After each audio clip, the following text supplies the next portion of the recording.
YouTube, what's going on? Your boy Trey back again, hit you with a video. This video right here comes straight out of New York City. New York, big city of dreams. Everything in New York ain't always what it seems, and that's how it is in Queens right here. But you have a guy got released from Rikers Islands, and he chose to take revenge on his allegedly cheating girlfriend. The reason why I said allegedly because we're not really sure if she was cheating or not, but you know how a lot of guys be, and women also, but we talking about the fellas right now, how they get in trouble and they women end up sleeping or going to be with somebody else, which is quite normal because a lot of people do that. We have people in our family that do that.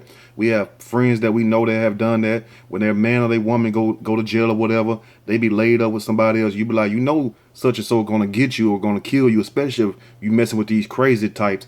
As if this guy in this video right here, you could look at him and tell something is wrong with him. You could tell that all his screws are not tightened up right there, and all the scars on his face. So that let you know this man a little rough life. And you women have to be careful of the type of men that you all let come into your lives and come between your damn legs, if you know what I mean. Also, you need to keep your legs closed and keep some of these straight lunatics out of your lives, because it's crazy this year right here. I have never seen so many crazy stories like I have this year, but I'm finna read this snippet and I will give my opinion as we go. Queens, New York. A Brooklyn man was charged with murder on Sunday for allegedly strangling his ex-girlfriend to death a day after his release from Rikers Island on domestic violence charges. Queens prosecutor said Monday Jerome Rivers of Brownsville, 52 years old, faces up to 25 years to life in prison in the September 29th slaying at the woman's Ozone Park house, prosecutor said. So here you have an old-ass buzzer, 52 years old. And 52 ain't that old, but I got to call him a buzzer right there because the shit he did. Now, he was already in Rikers Island for domestic violence charges. Let him out. It wasn't like he was in there for bank robbery or rape and murder where you have to do all these years and everything. So he's basically locked up, and most likely he was probably locked up, even before I read the rest of the story, I'm just predicting it, that he was probably locked up for jumping on her, trying to whoop her ass or whatever, and she had enough and called the people on him or whatever, or the neighbors called, depends on who heard it. And, you know, all this time he was in jail, the main thing he gonna think about is getting revenge back on this woman right here. That's why I tell you all have to be careful. You all have to be careful. It's your life. When Rivers was on his way to her house, the woman 49, whom Rivers was forbidden from contacting under an order of protection, told a neighbor to give her wallet and other personal items to her mother. If anything happens to me, according to the criminal complaint in the case, she was pronounced dead the next morning, prosecutor said. So basically, she told her neighbor, you know, gave the neighbor her wallet, which I don't understand that, and some personal stuff that belonged to her, and said, give it to her mama, and anything happens to me, you know what happens. So she basically telling her neighbor, look, this guy pretty much, I believe he's going to come kill me, and I don't know why the hell she can get out of Dodge right then, you know. Damn, a damn protection order. Protection order is just a piece of paper.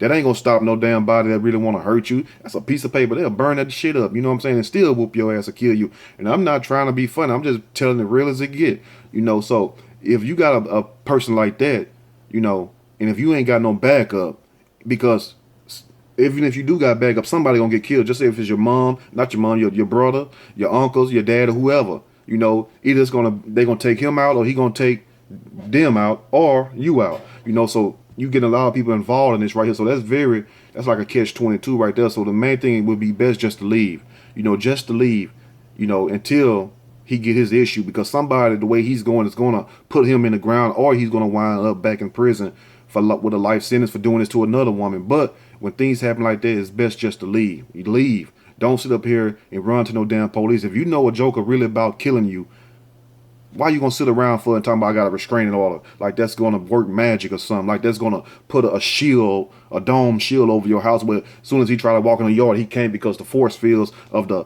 protection order pushing him back. That ain't nothing when it's really get down to life and death. Think about it. Rivers called 911 early that morning to report the woman's death, telling cops he woke to find her unconscious after hearing a thump, according to the criminal complaint. But an autopsy revealed that she had been strangled to death, and her death was ruled a homicide on Saturday, the complaint says. This was a senseless killing, Queens District Attorney Richard Brown said in a statement. Despite the defendant having an order of protection barring him from communicating with the victim, the man allegedly called her numerous times from jail and then asked to stay with her upon his release. That's what I'm trying to tell you. See, let's be for real. Let's keep it real. Let's keep it real. People, certain people do not give a damn about the court. Certain people do not give a damn about the district attorney. Certain people do not give a damn about no police, and most of all, no protection order. So just because you have all those things in writing doesn't necessarily mean that this person who's the aggressor that's been whooping on you or beating on you or whatever is not going to sit up here and go through what he says he's going to do. Especially if this type of fatal attraction, this type of love that people or just addiction, that people just don't want to let go. It becomes like a drug, becomes like a psycho. Some people can't handle it. But also, Rivers was in Rikers Island after his July arrest on sexual abuse and other domestic violence charges filed in Brooklyn criminal court, according to online court records. He called the woman several times over his 2-month stay, despite the court order. Prosecutor said, now this fool did 2 months in jail, which is a long time to some people, but it's a cakewalk to a lot of other people. And you mean to tell me you going to sit up here and contact this woman knowing you got a protection order, knowing she don't want to fool with you no more, because he look like an abusive ass crackhead, a dope head too. Forgive me for saying that. Forgive me for saying that, but that's what he looks like to me. Because no man at 52 years old should be at 52 years old jumping on a damn woman. What have you learned in your life? That's the point. You still have these damn old ass men who still doing stuff boys used to do, jump on their girlfriends back when they were 15 and 16, high school shit. So age ain't nothing but a number, like Aaliyah said. That's crazy. His old ass should have known better. But they gonna deal with him this time. Rivers was arraigned Sunday on the murder charges and 2 separate charges of criminal contempt of court, according to online records. His court opponent, the defense attorney, David Barr, declined to come in because he ain't going to come in because he's a damn court-appointed lawyer, which means you finna get railroaded. Unless you got some damn Johnny Cochran and he dead, may he rest in peace.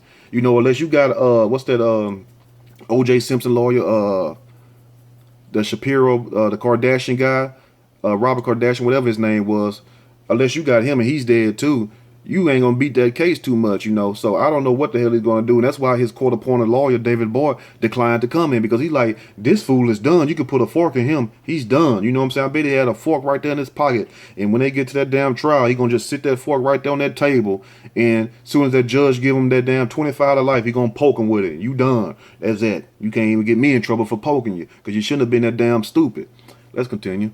Rivers asked the woman if he could stay with her on the night of September 28th because he couldn't get the keys to his apartment after his release from jail that day, the criminal complaint says. She agreed. She agreed. Like I said, the only way the devil can come into your house if you let him in there. She agreed. How are you going to sit up here and agree with this man? I already done whooped your ass, threatened you. Then you going to let him up in the house? And that sealed her faith right there. She agreed, but gave her credit cards, wallet, and other identification to her neighbor, saying Jerome is coming over. If anything happens, give this to my mother. Why would you let this dude come over there? Why would you give all this stuff to the neighbor? So I guess if he do something to you, he wouldn't run, or you still feel sympathy for this guy? Number one, you all stop feeling sympathy for people who sit up there and treat you like shit. Stop feeling sympathy for men and women, but I'm talking to the women right now. Stop feeling sympathy for these men who jump on your ass, bust your lip, knock your teeth out and everything else, and won't give you $1 to even go buy a damn ramen noodle. And then you feeling pity or sympathy for this guy because I don't want him sleeping on the cold. Your ass can die out there in the cold for all I care. If you don't stop here and did me like that, I got a good heart. But damn, don't push me, what I'm saying? Like a Tupac said, I ain't a killer, but don't push me, You can sleep your ass outside. You ain't coming up in here, and I'm damn sure ain't giving up my damn wallet, my credit cards and everything. I wouldn't give a damn if it was the neighbor, my brother, whoever. You ain't bringing your ass up in here. If you bring your ass up in here, I ain't invite you in here. So guess what? You come up in here, I'm going to take you out. And that's what she should have did, and guess what? She would still be alive today.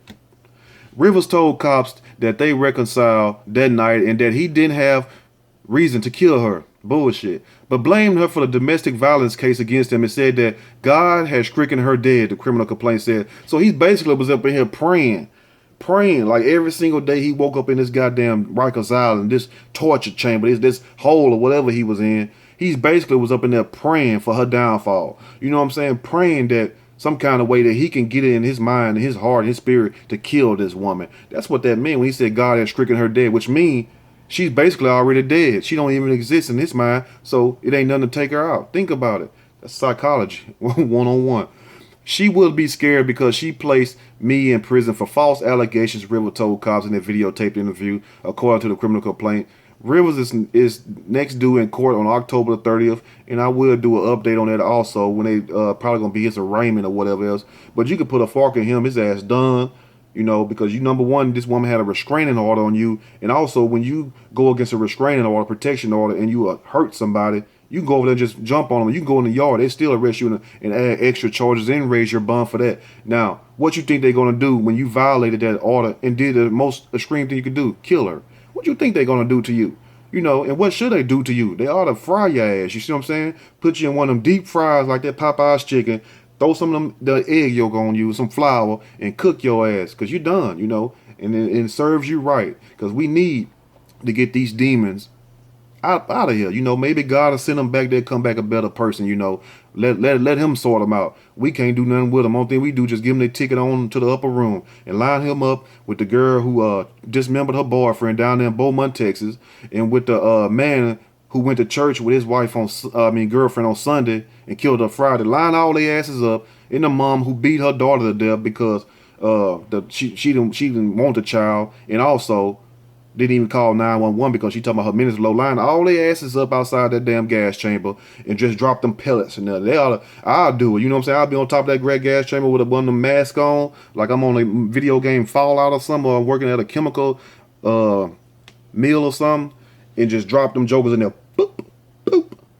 Get their ass up out of here. But anyway, let me know what you all think about this crazy ass video right here with this nut guy. And also, if you having problems with someone, stop letting these people come back into your lives, you know, because if a person sit up here and jump on you, they shows you right there they don't have no love and respect from you. If you ain't sat up in here and attack them and they attack you and really beat your ass down, really beat you up to where you got to go to the hospital and you can't come outside for a month or two, that ain't love right there. That's hate. That's control. And you don't need that person in your life. And you don't need to feel no sympathy or no remorse for them, whatever happened to them. But chime in, let me know what y'all think of this, because we need to share this right here. And also, make sure you hit that like button. If you like the video, subscribe. Till next time, y'all stay blessed. And stop letting these devils in and out your life, you know, because guess what? One day it might be a story I'm doing about you or somebody else doing about you. So just be careful. I'm out.